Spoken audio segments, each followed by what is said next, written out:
everybody. Welcome to Sonic Talk episode 605. This is the music technology podcast to do with all things to do with creating music. Also, in some cases, recording music, performing music, producing music, and all of the things around and technology that surrounds that, including some social aspects as well. Thank you very much to our friends over at iZotope. We'll be providing a prize of the fabulous Ozone 9 Advance. You just got to stay tuned for that. That's a little bit later on.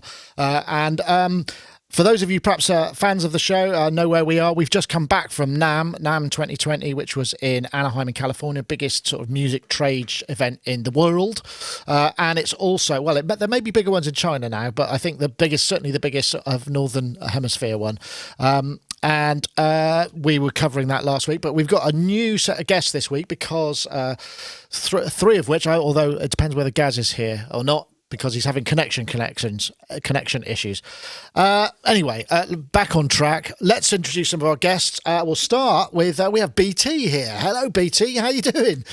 I'm great, man. I'm really good. We were talking off camera. I've survived Namthrax, so I'm doing great. I'm so happy to be back in my studio, and NAMM was just amazing this year. So we've got loads to talk about. Thanks for having me, man. Well, I know we've been trying to get this going for a couple of times, and I know you with your busy schedule. But I must say, I met you at NAMM last year, and you showed me pictures of your studio, and now I can see, and I've been watching some of the studio tours. And that is, I think you probably win the most keyboards in the background of all our guests. So we'll bring a rosette over for you for next year, right? So this is your personal facility, right? That you're in. This is where you create and you do all your stuff. Yeah, it sure is. I think a more coveted award would be person that's gone in every single one of their synthesizers. So I spend, this room is really the culmination of, 40 years of love of synthesis. I've been collecting synthesizers and working with them since I got my first keyboard when I was 12, which is a Juno 106, and it's actually back there somewhere. It's now been converted to a Kiwi 106, which, by the way, the Kiwi mod for the 106 is brilliant. Yes, I've heard. But it's pretty amazing, actually. But anyway, so I've been loving and collecting and using synthesizers for composition and production since I was a really young teenager, and I've never had a space. I've made all my records and scored every film I've ever scored. Everything I've ever produced has been in a non-sound treated room. And I've never had access to all of my things. I've never had all my things patched in, MIDI patched, audio patched and working. And finally, I decided that I wanted a sound treated room because after working in so many of them, I realized how much less work it is, how much more music you can make working from a sound treated room. And you can't see from the angle we're on now. I actually can show you guys, but I've got, floor to ceiling, 1,200 pounds of ATC speakers in here. Wow. Have you got the SCM? What are they? SCM 200s? Oh, yeah, nice. I can't remember the exact number. I'll have to look it up and I send it to you, but they're soffit mounted. You can't really see, but this wall old is school. made out of barnwood. It's on a 17-degree angle. It's got a trapezoid up at the top of it that's on a 24-degree angle. It's like the guys that built this thing are like actual real life math wizards. And it's funny because they all look like lumberjacks too. They're the most inconspicuous math wizards you would ever meet.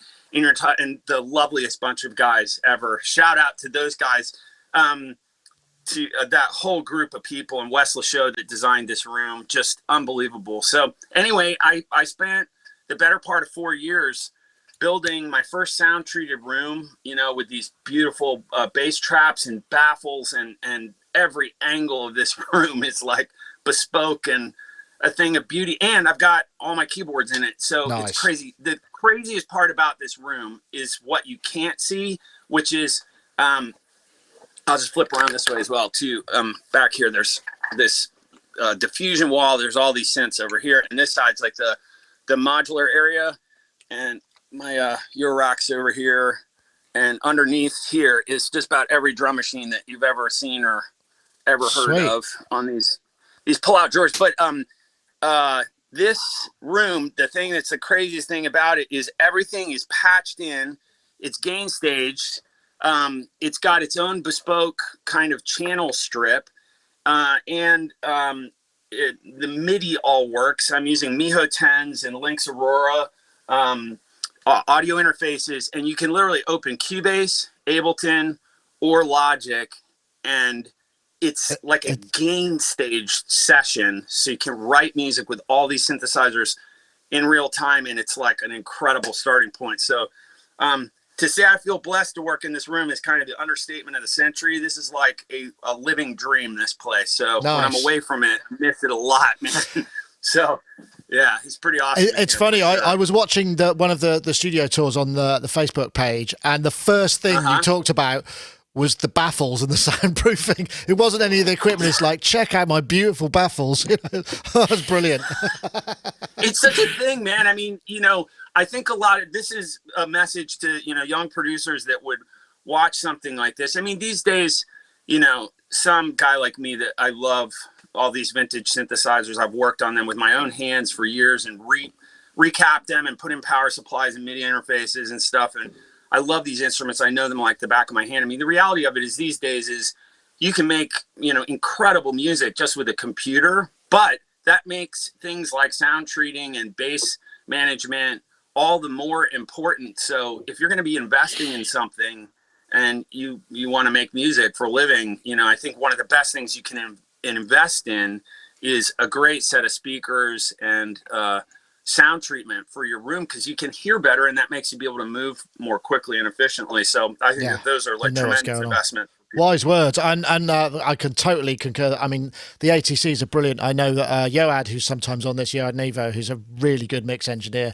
we went to his room and he's got a pair of ATCs. He's the single speaker ones, but they're big, and and his room's treated, and they sound absolutely amazing. Absolutely amazing. You can just hit. You know what it is about those ATC speakers? I actually say something negative about them, and I mean this negative in a positive way. They sound nearly flawless, and that sounds like, oh, that's a positive. The problem is this. Just a quick anecdotal story. When I heard them for the first time, I literally had flown to so many rooms to listen to people's speakers. And I looked at, all the kind of major brands of soffit mounted speakers people use, Dyne Audios, Barefoots, I guess those are Midfields or whatever. But I looked at like all the brands that you typically see in a really nice room, because I wanted to do this place right. And I went to a place in San Francisco that Wes Lashow told me to go to. And the name of it eludes me right now, but it's near Dolby in San Francisco. And they were the only place at the time in America that had a pair of ATCs, the only one. Wow. And my wife, Lacey, and I went there, and I had my phone, and we plugged my phone in, and there was a button. And the guy said, okay, dude, look, don't press this button because it engages the subs.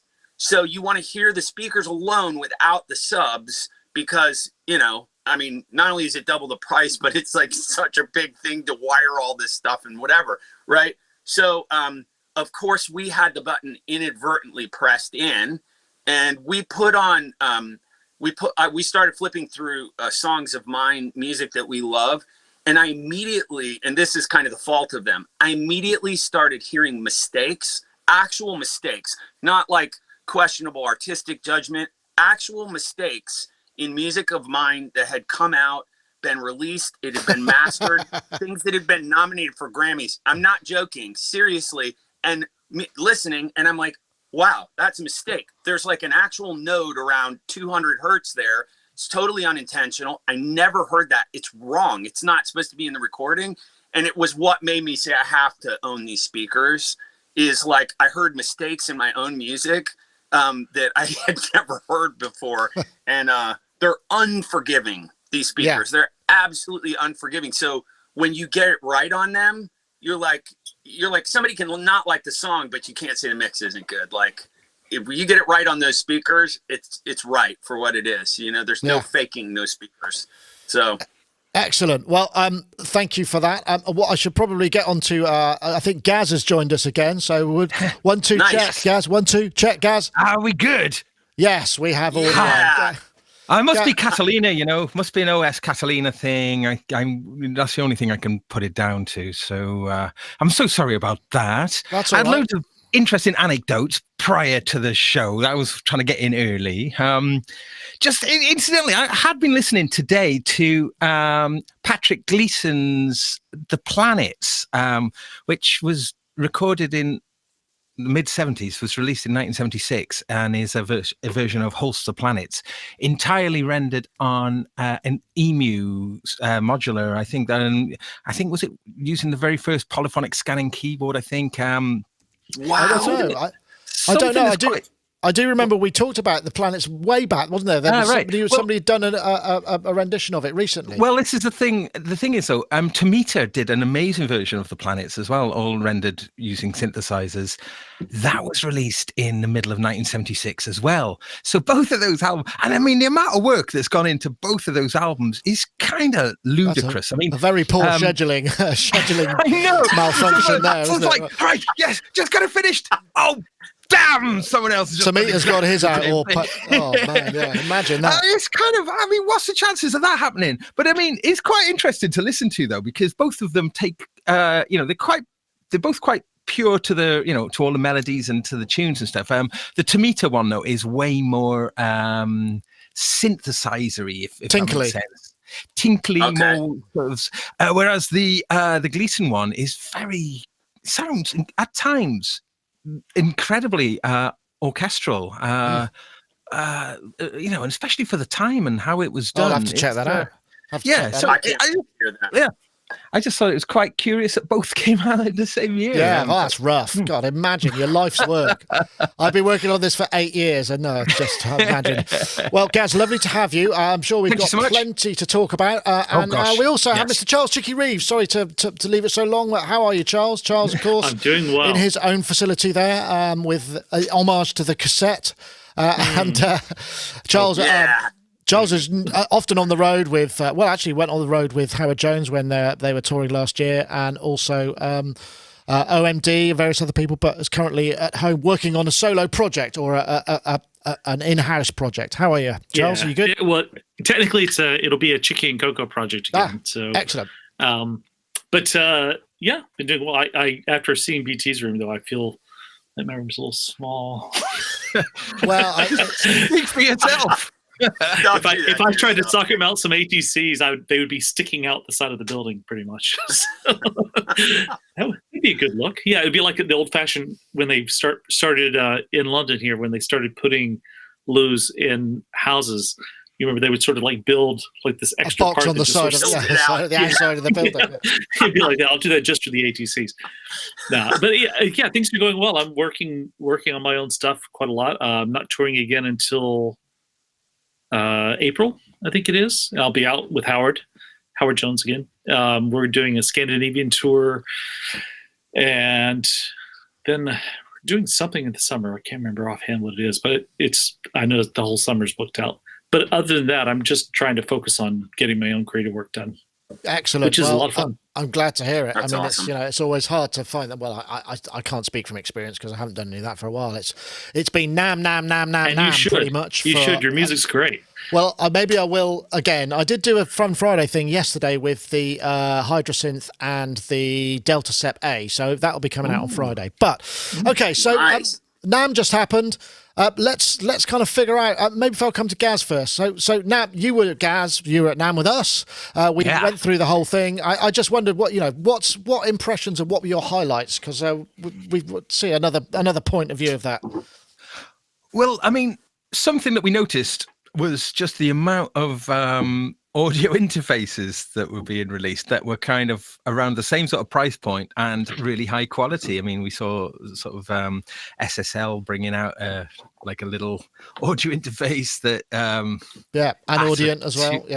Yeah, Audient and Motu have got their sort of like lower priced. So it seems like there's a real big battle for that, sort of maybe $200 kind of price point around there. So that seemed to be something. Gosh, and there was loads. I mean, loads more. And there's only so much you can kind of say about like a 2-in, 2-out audio interface. So, so I guess, the quality of the converters, quality of the preamps is going to be paramount in that way. But I mean, obviously, big news was the Universal Audio Lunar thing. Yeah, which that's interesting, isn't it? And they were really silly to, avoid calling it a DAW. They was like, you couldn't mention that at all. What's that all about? Because that's what it was, it's crazy. But then, they're trying to say this, that, and the other. But I mean, it looks good, and the way it integrates with if you've got Universal Audio interfaces, looks really, really good. It's interesting in a way when you're going back to the audio interfaces. It seems like there's that battle, isn't there? Because Universal Audio are attempting to kind of create extra value to their audio interfaces by adding this software component. So someone who maybe was just starting out might buy that because they get a DAW with it, rather than have to buy, one of the other ones and then have to buy a DAW on top. I mean, although a lot of them come with kind of light versions of DAWs, but it's an interesting idea. But not quite as revolutionary as they'd like you to think, though. I was a little bit underwhelmed by it, if I'm absolutely honest. I mean, I think it's great if you do buy those things and you get that's great. But I mean, to kind of tempt people away from what they're already using is a big ask. And also, I mean, as we know, DAWs, like, I use Cubase, and Cubase is an astonishingly powerful, multifaceted piece of software, as is Logic. It's and ridiculous. So forth. And so to kind of step into that kind of fray, and just to try and take on those, they've really got to be sure that they've got something that's going to and do the business. It's a lot of work for whoever the team are for all of those things. Yeah, no, it's very interesting. So, I mean, also, I think Tori was talking about this last week. She was saying, there seemed to be a lot more synths there this year, and I don't know if that's something that you both felt as well. I don't know. Seems to be more in the modular side of it. I don't know, BT, do you, because you presumably go every year, right?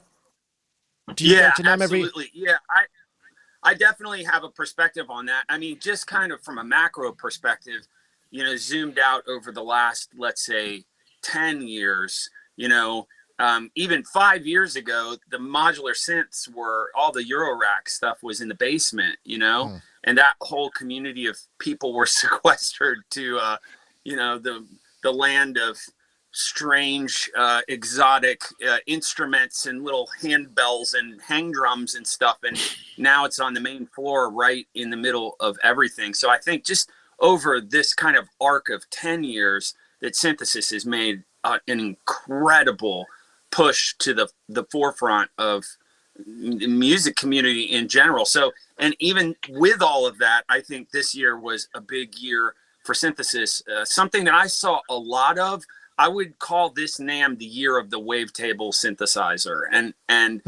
I think that there's something really interesting about that, in that, we're all looking for interesting new kind of evocative timbres that help us write music that we love and that we want to share. And it's interesting because wavetable synthesis is such an old kind of synthesis modality, and people are actually inventing these new kind of variants of it that are really interesting. You mentioned the Hydrasynth. I have to say, an instrument has not blown me away like that in a long period of time. That is a remarkable sounding instrument, and I just got mine too.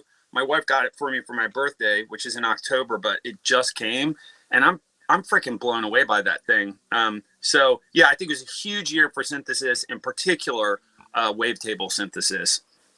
It's interesting, isn't it? Do you think, because I remember wavetable synthesis always just seemed, it never really kind of came of age till recently, till maybe it was the interpolation or some way. And now, because it's almost like, because we've been educated in how good it can sound, it's entered our own sort of lexicon of acceptable sounds, and it started to make its way into people who maybe are purist analog people as well. I don't know what you think about it, Chicory. I mean, I'm sure you've got wavetable stuff both in hardware and software. It's definitely, it seems to have presented itself, and we've been more accepting of it in the last couple of years, or certainly this last year, for sure. Well, I think a part of it is that a lot of people have been doing some analog stuff, which is very interesting, but a lot of it is improvement upon, just trying to keep everything analog, and improvement on this old technology without, I don't know if I'm really saying this very clearly.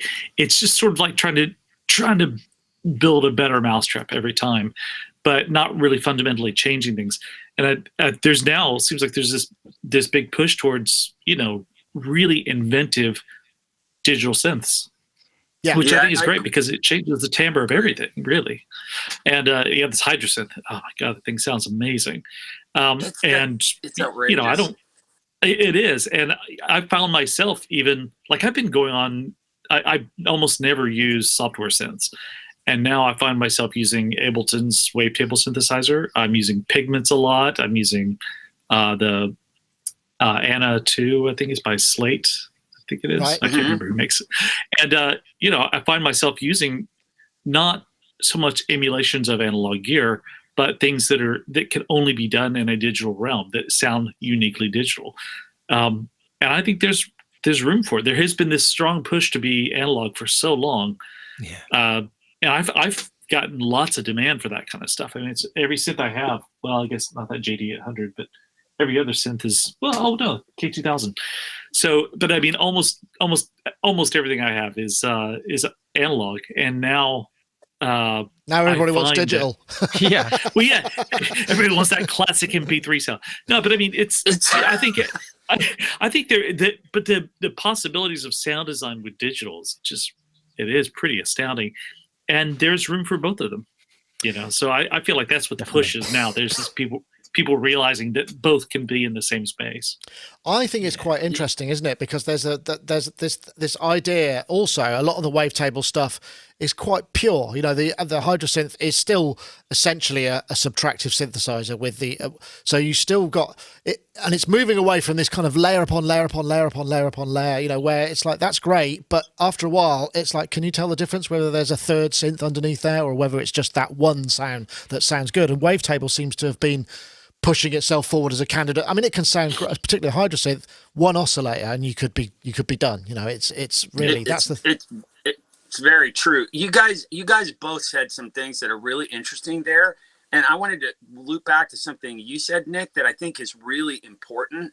I know that I can do this too on this program too, so we're gonna go deep nerd. So everybody get ready. I'm like standing the extra diving board. Whoa, hang on. Okay, deep nerding. Here we go. Yeah, this is our segment on deep nerding. So you said something really important, really important, Nick, which is about the wavetable interpolation methodology, like how that's being done.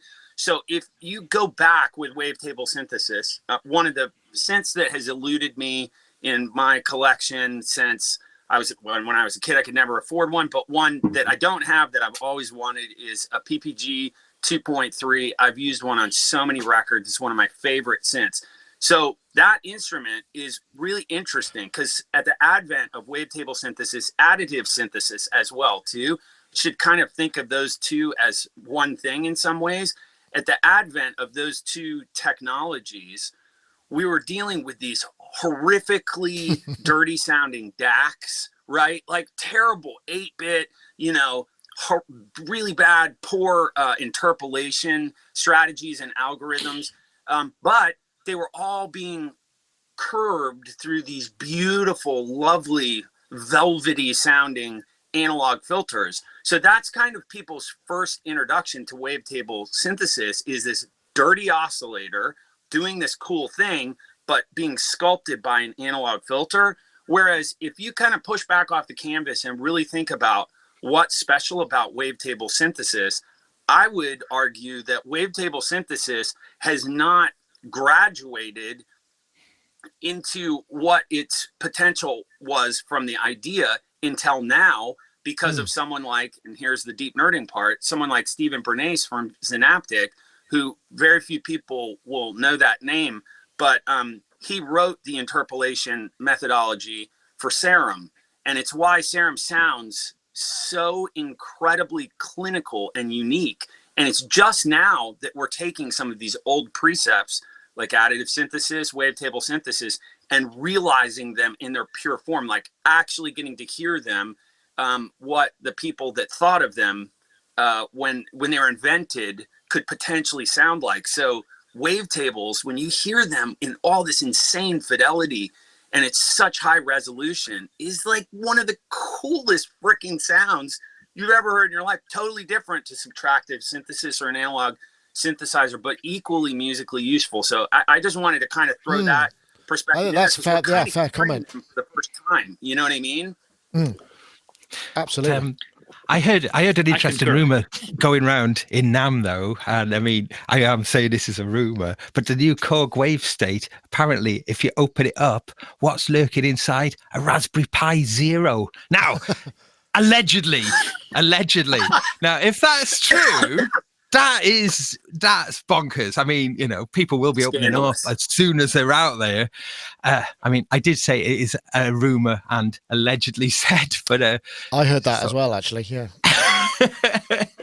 I wouldn't bet that's not possible. Did you guys play that thing? I wasn't that impressed, honestly. It was really preset-y. That's what, I'll be fair, I mean, that's what I heard. I've got one coming in the next day or so I'm going to give it a once over, and hopefully I'll have some idea of what, you know, because I don't want to, you know, we talked about this a couple of episodes ago, the idea of this sort of, it's like the one finger kind of cop 90s soundtrack, you know, and so moving away from that, you know, to try and get some more interesting stuff. And also, again, you know, the interpolation is going to be, or hopefully is going to be way, way better than the original. So you're going to get a lot more, because the thing about the original, it was quite steppy, wasn't it? So, but they used that to kind of create these almost rhythmic sequences. Whereas if we've got the ability to be smoother about it, then the rhythmic sequences don't have to be the only thing it can do. So, yeah. Right. Yeah, I'll keep it open mind. I was super underwhelmed by the presets, but that's Chicky. You mentioned the K2000. That's a synth that is the greatest example on earth of that for me, of being so underwhelmed by presets on a synth, but is one of the most powerful instruments I've ever owned. I use it to this day. So yeah, I'll keep an open mind. I like that perspective. I think I have the rack version, and the only reason I don't really keep it on that much is because it's kind of loud. You know, it's got the fan and stuff like that. But I love the sound of that thing. I mean, just there's something quite silky about all of it, and I find that I can create, you know, even pads on there that will work in any track. I agree. Whereas I had a Virus, the TI. Gosh, I can't remember. I had it a long time ago, and I had trouble getting things from that to work in songs. I had the same trouble with the original Nordlieb too, just trying to get it to work because my kind of stuff is generally, I like really round tones and so forth. But that K2000 always worked. It was always nice. It would just completely fell out of track in a really beautiful way. So and even the string patches in there, you know, if you like have like an orchestral thing that you've done and you supplement it with some of the strings off that thing, just really low in mix, it just suddenly brings it all to life. It's really beautiful. And there are cheapest chips. That's acceptable form of layering multiple synthesizers then. Okay. Orchestras and synthesizers. It's about this time that we should probably just have a little word from our friends over at iZotope. So here we go.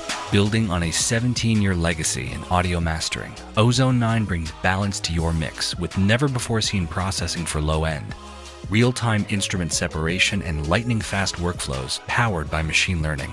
Expect lower CPU usage and shorter startup times with Ozone 9 compared to Ozone 8.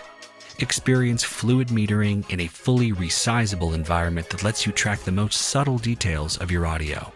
Use more plugins at once, mix while you master without worrying about slowdowns or dropouts. And immerse yourself in a smooth, modern experience designed to keep you in your creative flow. As you can see, Ozone 9 is the fastest way to get your master off the ground. Thank you so much for watching. Be sure to check out our other videos and head to iZotope.com to learn more about mixing and mastering and to download your free trial of Ozone 9.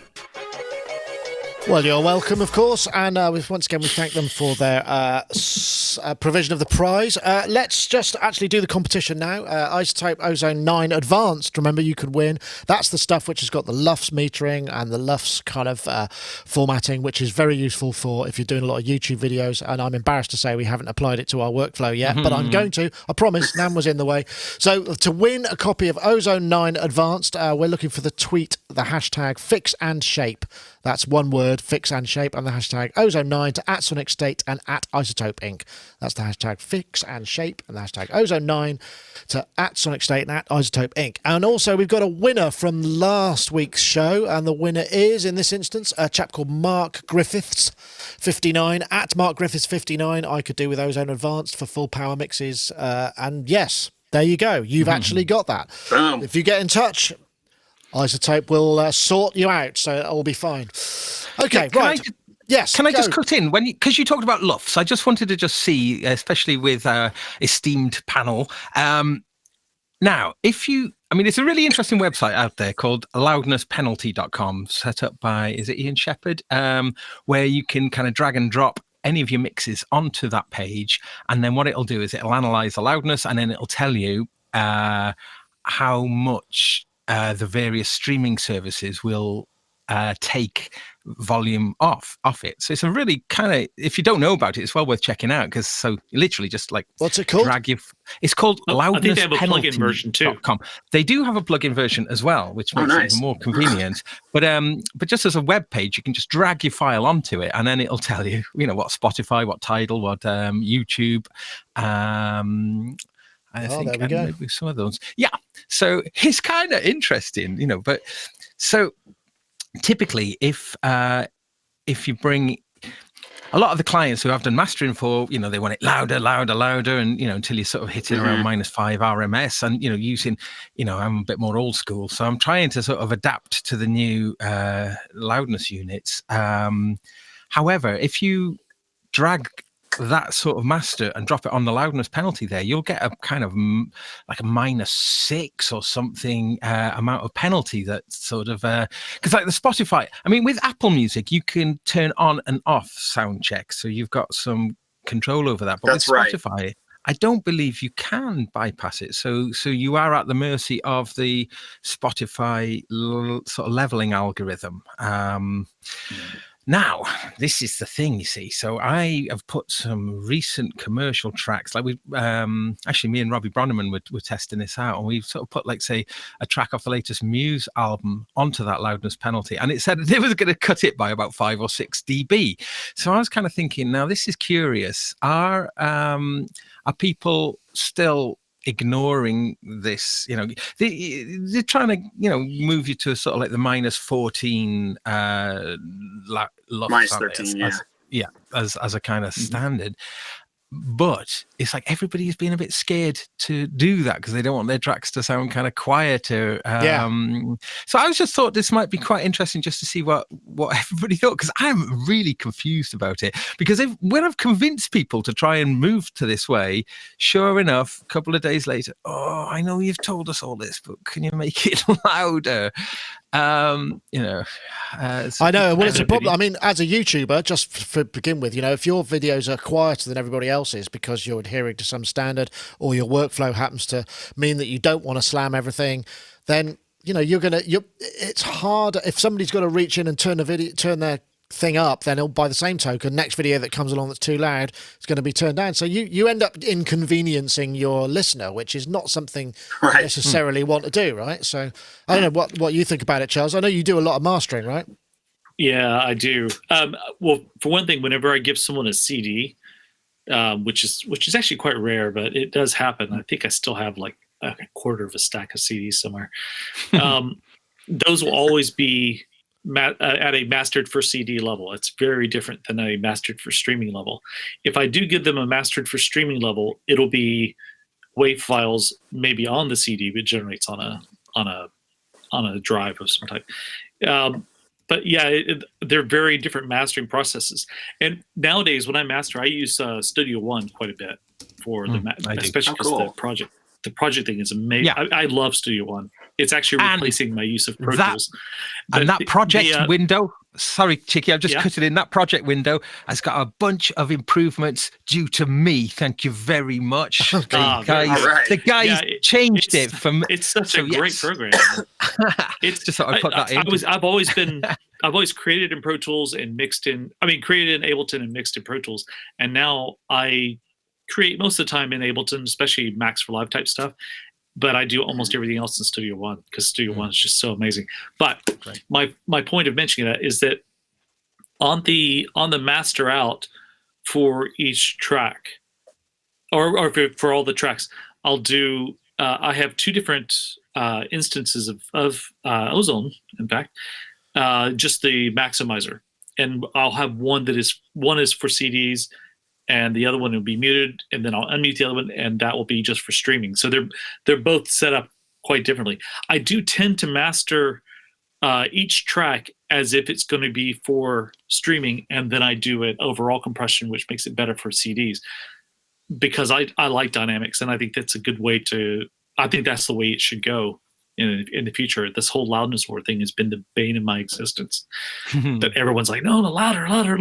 Okay, like, I'm coming, Mr. BT. This is an interesting point because, your stuff traditionally is like, you come from the kind of trance side of things, right? Which is generally pumping and, designed for sound systems. It has kind of compression as an effect in many of its sounds, gate keying and stuff. So how do you tackle that? Because I'm sure just by the nature of some of the sounds you're creating, they're already as loud as they could possibly be, right? Yeah, it's a great question, and I can really empathize with what both Gaz and Chicky are talking about, because especially what you were saying, Gaz, about remaining competitive.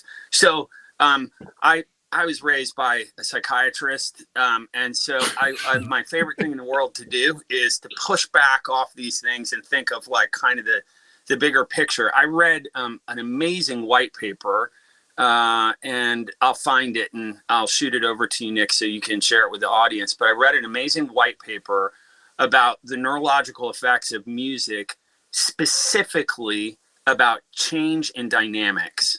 Right. So this idea of things having dynamics, which is what we're talking about. Right. So, we're talking about perceptual loudness. But when you create this kind of completely unnatural perceptual loudness, what you're actually doing is reducing the dynamic structure of an entire piece of music. Right. Yeah. So this study that I read was completely focused on the neurological kind of emotional effects of music, and the number one earmarking condition for people to be emotionally impacted from a piece of music was, drumroll, dynamics.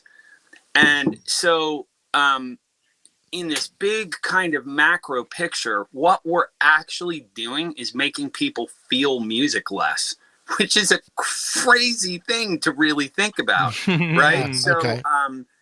So, this idea of perceptual loudness and all this stuff with streaming, I think it's a conundrum everyone faces. I'm the weird odd man out. And you mentioned, Nick, my background, certainly the beginning of my career, not the film scoring component of it, but, started in trance music and in that culture. And I'm the weird guy that I'm not thinking about it. So, a friend like, somebody like an Armin van Buuren or a Ferry Corsten, guys. I just did a track with Armin for his new album, and Ferry and I just did something this summer. These guys, my peers in that space, will say to me, "Oh, dude, what are you using on your Master Bus channel? What have you got any outboard gear? You checked out the Shadow Hills thing, or you have you got the SSL blah blah blah?" And I'm like, I use abs, and this is not like some press story either. I use absolutely nothing on my Master Bus. So I don't trust myself to do that part of the process. I've worked with the same mastering engineer. The first record I think she ever mastered was one of mine. She's gone on to win all kinds of Grammys. Her name's Emily Lazar, and her business is called The Lodge. They're in New York City. She's one of the most brilliant people I've ever met in my entire life. And we have these long philosophical conversations, much less about like outboard gear and crap, and more about wanting to make people feel something when they listen to it. And so I'm the weird guy that I'm just not trying to win that war. And the more that we can encourage people, you know, what you were saying, Gaz, to just pump the brakes a little bit on this loudness stuff. I think the more people are going to appreciate music for longer periods of time. It sounds like a really big sort of philosophical thing, but I really mean that. I think that a lot of why the turnover rate for music is so fast now, you know, people put out a song, it's around for a week, maybe 10 days, is because it's exhausting. It's like exhausting to listen to music this loud. It literally exhausts the brain. So I think that we have, and not in some hoity-toity way either, but we have a responsibility to try to make music why the fuck are any of us doing this in the first place, right? Yeah, like, no, that's a really interesting point. Yeah, I get what you're saying. Why behind all of it? You know what I mean? Like I'm making music because I want to share my experience. I want to share the human condition. I want to share what I feel and take in from the world around me and share it with other people. And I want other people to respond to it and to feel less alone. That's like my why, right? Yeah. And so it's a big why. And I think you got to ask yourself, you know, those kind of questions all the time underneath all of it, you know. And so, yeah, there's my, again, you know, psychiatrist's kid, so I always go to the big stuff. It's a big question. I think that makes a lot of sense, and it explains a number of things. While in the background, while we've been discussing this, I've actually uploaded last week's Sonic Talk to the said unit, and so far it should be. It looks like it should be louder by, I'd say, 2 dB based on that. iTunes would take 2 decibels, Spotify would take 3.5, Pandora nearly 4. The other ones wouldn't do anything to it because presumably it's either. I don't know why, but there you go. So last week's show could be a couple of dBs louder. So I guess I could, but I have a. I don't think we've got. I think we've got Ozone. Or I can't remember what I have on the end on this bus. There's a master bus that goes to the stream and the recording, just so that, you know, because I haven't got time. It's more really convenience because I don't have time or bandwidth to think about mixing the show to totally. You know, there just isn't enough, you know, bandwidth in my brain to be able to deal with that. Can I throw one last little thing in this? Just a thought for everyone.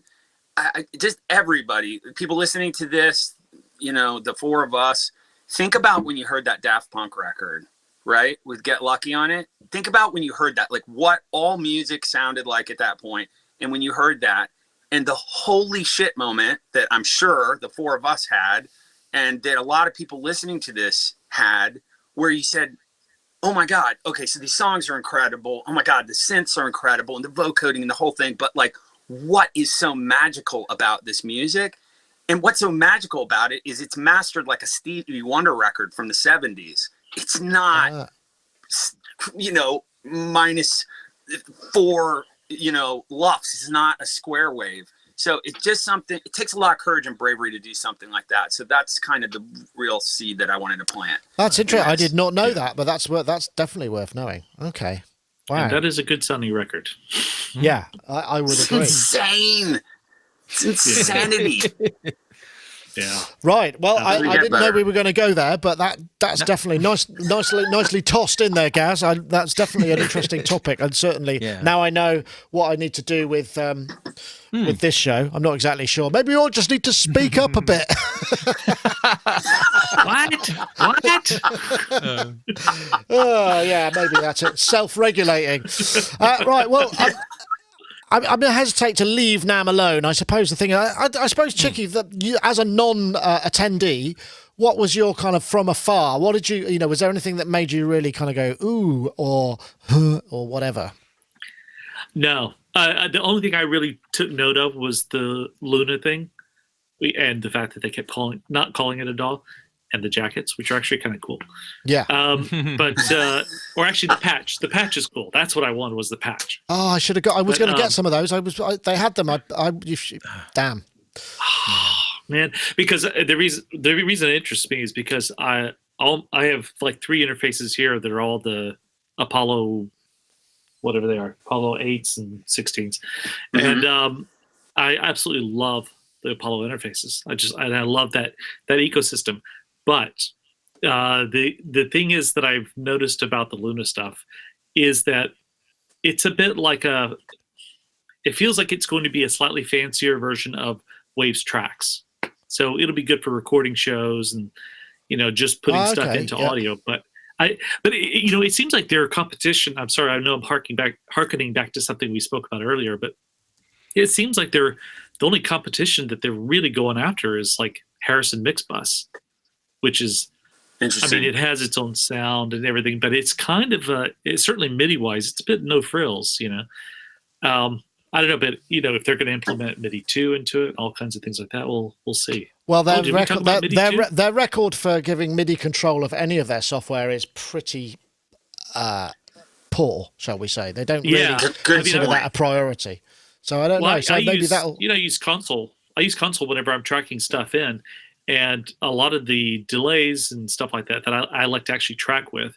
You can sync up to tempo, but unless you go in and enter the tempo in manually on console, it's going to stay at whatever it opened up as. So like if I have another DAW running, even though I'm using console, there's no way I can seem to send the tempo to the Well, maybe all that's going to change because they will start to correct. There will have to be MIDI connectivity with this DAW. There's going to be MIDI tracks in the DAW. So, I mean, we did talk about this last week, but I just wanted to rewind a little bit because the whole concept of Apollos. I had a visit from Steve Evans, who is one of our occasional reviewers. He's also the front man for the Bowie Collective. They do this amazing kind of show. They're doing 39 shows this year. They've finally got an agent and they're doing it all over the place. And he said, "Did you hear about the fact that you can run you can run Thunderbolt and Apollo systems on the old Macs now?" And I was like, no, I'd never heard that. Apparently, there is a way. The article was on Pro Tools Production Expert, and you can, if you get the right card, I thoroughly recommend you check it. What you do is you install Windows in Boot Camp, and you load Windows. You install all the drivers for the PCIe Thunderbolt card and all of the drivers for the local Apollo hardware, and then you soft reboot into the Mac, and the drivers they're held in memory, so you can then access the Apollo hardware on the Cheesgrater Mac. And so far, I mean, my limited research, it's pretty stable. The only thing that will stop it is if you have to reboot the Mac, because every time you reboot, you've got to do Windows first to instantiate the hardware and then drop it back into the Mac, and it'll work. That's kind of crazy stuff. And that was from like last year. That's a bit of a game changer for hardware stuff. I could see you're reeling, BT. Is this the first you've heard of it? Oh, I feel like we're talking about doing, software firmware updates to braids where you have to put the one potentiometer at 7 o'clock and then you get a feed it through. It's like instant. Stand on one leg and bark like a dog. Yeah, okay. Too complicated.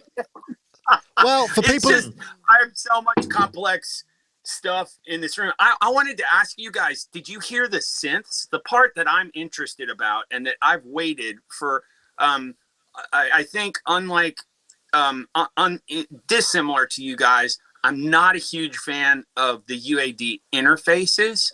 But I had the really wild perspective of having a UAD interface, an Apogee interface, an RME interface, and Lynx Auroras all patched in at the same time with this room completely empty, and to listen to them on the ATCs, the same music, and be able to swap between the audio interfaces. Yeah, cool. And that experience actually, it freaked me out how different these things sound. And of course, some of it's preference, but oh my God, the difference in the sound of an Apogee interface to an RME interface to the Apollos to these Lynx Auroras is actually jaw-dropping, and not in some hippy-dippy esoteric sort of way.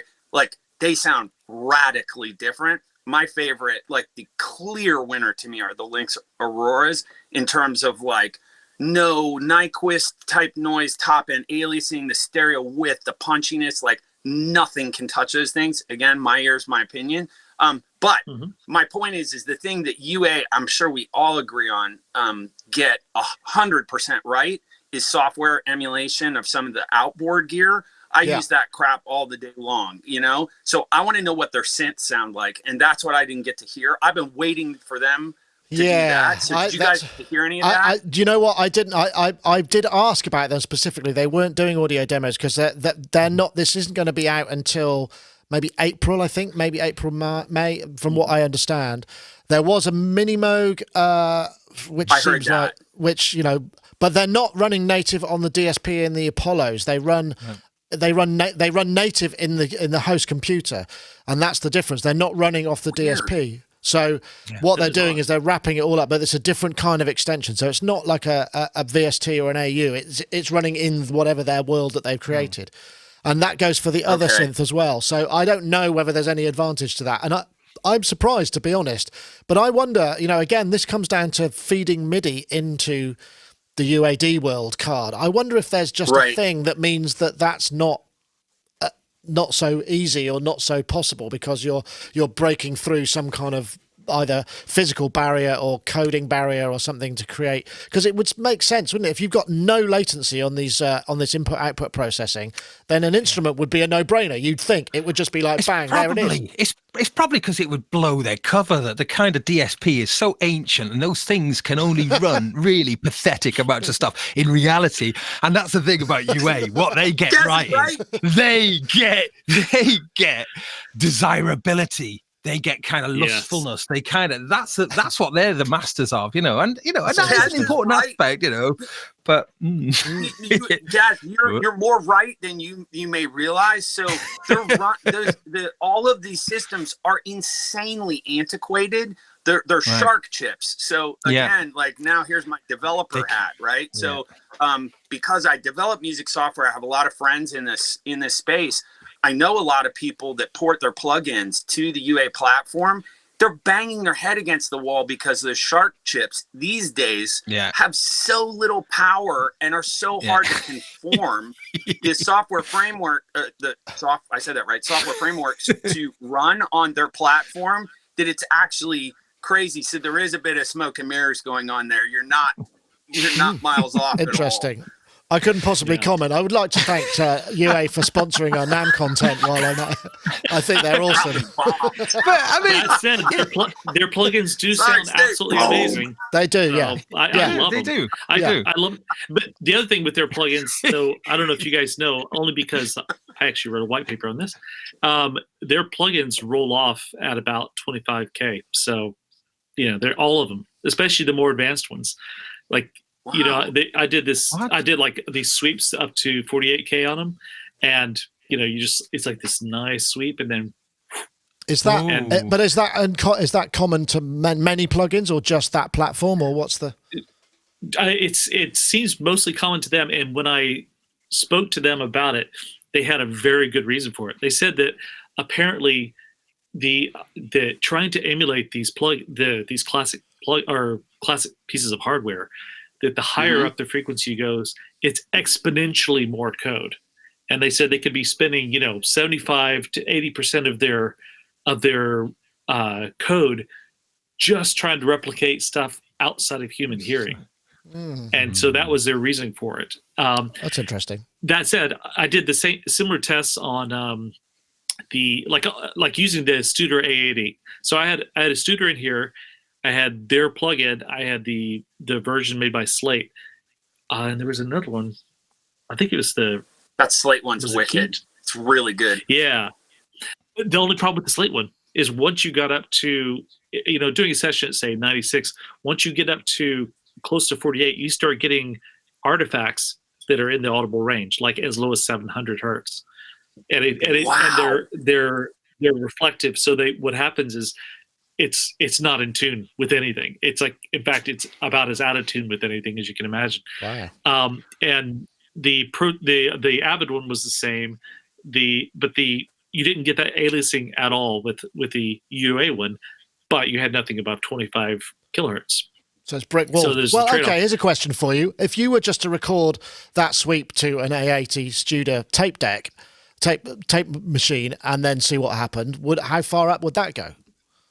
It went up to 35, and then it gently rolled off, and I didn't see anything after that. So I was using 456 and 499 tape, but it was new old stock tape, which I can tell you is really hard to get a hold of. Wow. But I did for this paper.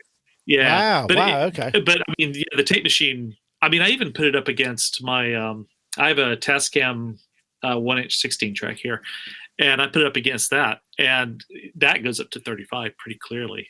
And well, that's going to be a wider you know, track width, isn't it? A 1-inch, because Yeah. I mean, 16. Well, There was a the Brennell. Studer There was a Brennell. There were some 1-inch 8 tracks as well, which you got a massive track. There were. width, we used to. Yeah, I remember working on a project that had it was called Brennell. A Brennell 1-inch 8 track, and that sounded fantastic. But again, it got to the point where the tape was so expensive for 1-inch for 8 tracks. It's just like, well, I can't afford to run it. It's just. My previous machine was a 3M 2-inch 8 track. Was it an I had an M24. I had a 3M M24 for a while. Sorry, Gaz, you wanted to. Sorry, go. Yeah. Well, no, I mean, I'm going to just say my invention that I want to invent is like a recorder, a standalone recorder that uses reel-to-reels, but on the reels, it's just paper. And then it's a little print head instead of a record head, and it all records digitally. But as it goes across the record head, it prints some sort of code, so you can kind of rewind it, play it back, and it will always trigger the exact audio wherever it is. But you could take the reel off and you could splice it together, and it'll take the code, and then so there's no actual audio. It's only just sort of like location that gets printed, so you get the kind of joy of reels moving, and you can chop and splice. But how much? I think, okay, the paper, no problem. Everything else. Right. The thing that's going to blow that out of the water is the ink costs. Yeah. There you go. The inkjet, yeah. Like a modern day printer. It's like, story about tape. You guys know who Ian Stanley is? Yeah, I've worked with him. He's from my hometown. Yeah. Yeah. So Ian was my first A&R guy. And I'm a huge Tears for Fears fan, and I'll give you the super Cliff Notes version of this story. It's funny us having these conversations now, because things have on my iPhone I have granular synthesis applications. It's just kind of a crazy time to be alive. Ian told me stories, I mean battle stories, like actual 1917 type war stories about recording those records. And in one of them he told me this story about they had 24 track 2-inch tape, and they needed to do a splice, but the splice was across each track differently. And I used to do grease pencil razor blade splices to 1/2-inch, and 1/4-inch masters. In fact, it's where my stutter edit technique comes from as a teenager. That's how I came up with this crazy stuff. Anyway, he told me that they spent an entire day at a kitchen table with a grease pencil marking off different depths for each one of the tracks, and with a razor blade, and they made like a jigsaw puzzle with little teeny threads for the different tracks spaced and measured out. And they put the freaking thing together, and it worked. And I don't know which record it is on but it's something from Songs from the Big Chair. They spent in a full day with a razor blade and a grease pencil, making a jigsaw puzzle out of tape. So anything we do now, guys, it's easy. Let's be real. Wow. Wow, there are lots of those stories, because a lot of that stuff was recorded around here. I know lots of the people from the band. Will Gregory from Goldfrapp, he was the sax player in that band. Andy Davis, who's a local keyboard player, he was the keyboard player. There's a lot. I used to go to their story. In fact, we did a production swap with Ian Stanley. We used to go to his house to transfer. When we had Sony or Mitsubishi tapes that would come in, we'd get transfers off his machine because he had a dash or whatever it was in the garage, so he could run it through. And we swapped remixes. I think he remixed one of our tracks called Blue Love, and we mixed, what was it? It was a project for the relaunch of Topic bars as Snickers in Europe. It's bizarre. Wow. It was a Victor Hugo poem set to music. I mean, that's how abstract that was. Yeah, I think we got the best deal out of that one. That's for sure. But anyway, so sorry, Gaz. Samplr. Yeah, Samplr. Oh, yeah.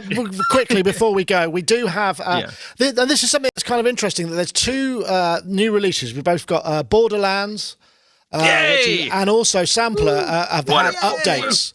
Now these both of these applications were sort of early iPad music apps that, I remember when we were doing Sonic Touch, Gaz, you really raved about them, and they've had an upgrade, which is the first time in a long time. And it's interesting that it seems to, across all the sites, people have been raving about it and saying it's a really big deal. So, I mean, it's kind of almost the concept of a $30 instrument becoming big news is here. Here we are. I mean, here we go. Samplr, I think, is the greatest iOS app of all time, in my opinion, and Borderlands probably a close second, really. So seeing both of these getting new lease of life, with Borderlands especially has had a significant update. And Samplr now is, because I was really gutted with my iPad Pro. Samplr finally stopped working. You couldn't sample into it, and now you can, so that's really cool. But also Samplr now has Ableton Live link on there, which is super cool. But I mean, both of these apps are, and actually I would mention Spacecraft as well, just to chuck that in there, because I think the three of those are my favorites. All kind of granulary, or they all use this kind of touching on the waveform kind of thing. Now, I think what makes these so special is that out of all of the kind of touch synths that have come out, these have kind of made that interface just brilliant, that you couldn't do it on any other platform, really. Not as effectively, and Samplr is fantastic for that, just being able to whoosh around. But I mean, Borderlands takes it even further, being able to pinch on a, if you haven't used Borderlands, the basic principle of that is you have a lot of wave files just on the screen, and you create these grain clouds, and then you can move the grain clouds around, but you can also pinch and zoom the waveform. So if you pinch and zoom waveform, it'll mean that the granular will only sort of sample from the part of the waveform, the visual part that you've zoomed in. Wow. So you can kind of slide the waveforms around in musical ways. There's some screenshots. That looks actually like X-ray pictures of broken legs to me. But I'm sure it's a not. Rorschach black cast. But I mean, talk about that. in sort of iOS world, it's ancient, as is Samplr. But both of them having this new lease of life, I think, is absolutely terrific, and they're not expensive either of them.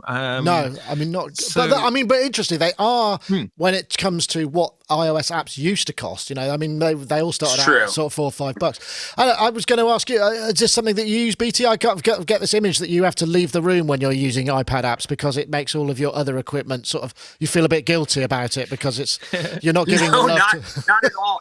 It's funny. I actually wanted to look at my studio iPad, and I'm going to do that after I answer this really quickly, because there's a sequencer for. Let me just look really quick. Okay. There's a sequencer that I use on the iPad that is quite literally. Yeah. Okay. So if you guys will probably say, "Oh, this is super old news," but this paradigm is so sick. It has Ableton Link. I use it pretty regularly if I'm just kind of a little bit stumped or trying to get something going to get a kind of interesting ostinato happening. It's called Fugue Machine. Do you guys have that?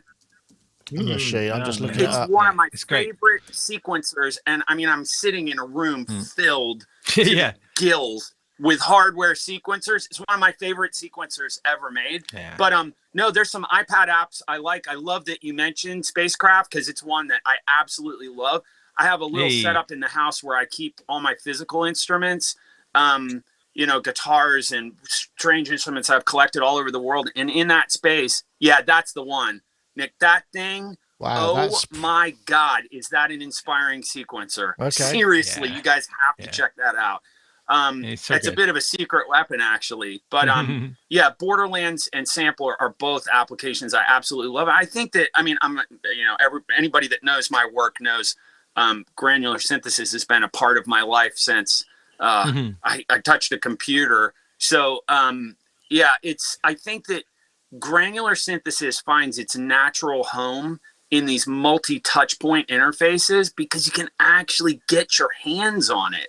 And so it's just an exciting time to be alive that stuff like this, you know, these ideas are actualized. And the same way we're talking about wavetable synthesis, it's like you're hearing it for the first time. You know, getting the touch granular synthesis for the first time for $30 too. Imagine it. It's just like crazy. Yeah, bonkers stuff. Wow. I mean, sorry, Gaz, go. I was going to say, it's just like if you create files specifically for these, and all of these work in this way, like you choose a sequence of notes, so you can. It's just quite an interesting way of approaching composition. You know, you kind of think of the notes, or like maybe it's a scale or whatever, and you put those notes in, like say on Borderlands, for instance. You know, then because the reason why I'm saying this is sometimes a criticism of granular is that it's hard. You know, you get these fantastic results that are kind of abstract, a bit abstract, but you know, when you choose specific notes, and you can put the grain cloud over here, and then you can move the grain cloud over the next note, right? And you can make progressions, you can play melodies, so you can actually then really bring a performable quality into it. That makes sense. I actually do that with clouds. So if you play in a really fast sequence of notes into the clouds buffer, and then you scan between the notes, you can actually change the kind of the density and the melodic content of the drone, that if you're using it in that mode. So you just kind of move between them, and because you're smearing between the actual kind of granules of the individual notes, you can get between them. So if you do sort of thirds, fifths, you know, just go and then you can can sweep through scales to create ever changing. Wow, guys! I mean, there are more topics, but we're probably we're at a point where it's probably a good idea to kind of think about heading home for the evening. I know I've got other things to do tonight, but we could go on for ages. It's been absolutely fascinating. Thank you, everybody, for joining us. Yeah. Probably being on a tour bus with BT. So. That was the rule. Remember, BT was like, no talking about synths at a certain point. Otherwise, it's just going to go on forever. The endless. Well, you know, it's like you get me and Robbie and BT on the same tour bus. We all love synths so much, and it's just like we just talked about gear so much that the actual back lounge of the tour bus.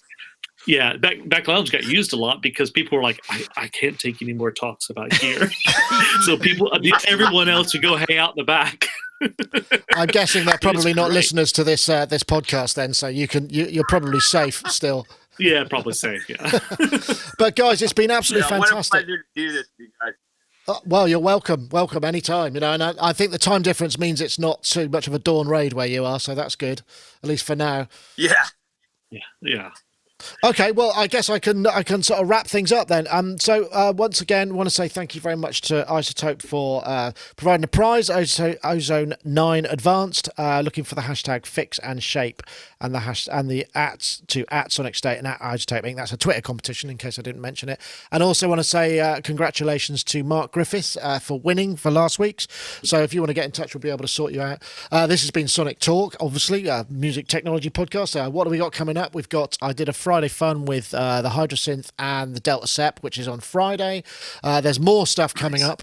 I don't know what's next for you. I mean, Charles, you're working on your project, so you know, I guess you're back into. Are you past the writing part, or are you still writing? Yes, I've got about 50 tracks, and I'm just sort of going to whittle it down to about, you know. Well, I'm going to start my first 5 favorite. And plus, I'm throwing in a few covers of some things that are tracks I've always loved. Only 50? So, you've been slacking. Yeah, only 50. I am quite prolific with my writing. It's just that I always try to zero in on the quality. You know, there's a lot of stuff I end up throwing out or sort of recycling into another track or something like that. That's always it's having the ability to be able to do it that quickly, that so you can call it a track or an idea. And also, Mr. Gaz Williams, thank you for joining us there. You look like a head sort of suspended in space as the light has been dimming so in your room. But thank you for joining us, Gaz. And I'm glad to hear you're back safe from LA. We'll have to catch up and you can tell us your tales. Yeah, only just safe, but yeah, I mean, my God, oh my goodness. But yeah, that's another story. In fact, I'm going to do it on my channel. I've got a bunch of LA stories coming up, which so keep tuned. I've got a load of editing I to bet do that would first. be But good. That sounds fun. That sounds was like crazy. fun. Yeah, that's good. Excellent. Well, lovely to have you on, Gaz. And of course, Thank you. BT, you there in your...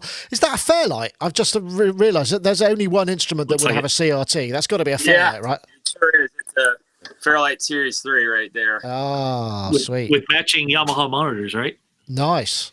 Yeah, I hand No, those painted are those Yamahas, aren't they? monitors. And the entire insides of that synth, I have redone completely to the metal. It's been painted in a, and it has SD card reader in it now. And we actually worked with Peter Vogel, Steve Rance, one of the original programmers, my friend Garth from Chicken Systems, and we reverse engineered this true story. We reverse engineered the Fairlight sample header format, and we're now able to port contact instruments to and from the Fairlight.